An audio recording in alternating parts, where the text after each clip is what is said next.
I'm really going to miss not being part of kind of all the excitement going on in the city, Phil. You know, it's, and particularly, you know, in all that time I've worked here, these last 10 years, and probably the time I've been city manager, I mean, Saskatoon has been really transitioning and changing as a city, and there's a real buzz and excitement about Saskatoon, and being part of that, you know, being part of building this city that we live in that's pretty exciting, and that's you know, that's one of the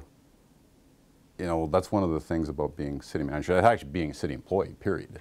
Just being part of building that city. I'm going to miss that. I'm going to miss that a lot, actually. Well, this whole change thing, Phil, that's not going away. I mean, the one constant we are going to have as a city, and I foresee that forever, to be honest, is change. And even though, you know, we've had a lot of change in my time as city manager, but I can tell you what's coming looks like it's even more. You know, the pace of that change is increasing, the complexity of that change. I mean, a lot of the disruptive, you know, technologies and things that are coming along now that I think are going to fundamentally reshape civic governments. And you know, I'm not sure what that looks like exactly right now, but it's going to be pretty exciting. I think pretty different too over the next 10 years.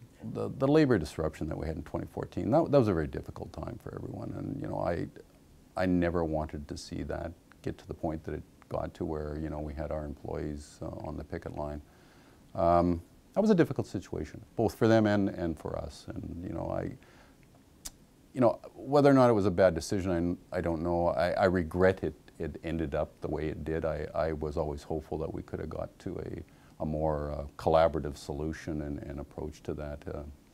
You know, it unfortunately didn't go in that direction. So that would probably be one of my big regrets as city manager, anyhow, that we, you know, I wasn't able to, you know, kind of guide that in a little different direction, maybe get to a little different resolve without having to go through, you know, a pretty difficult time for the city and our citizens, because there was a disruption to our transit service that, you know, everybody did feel that.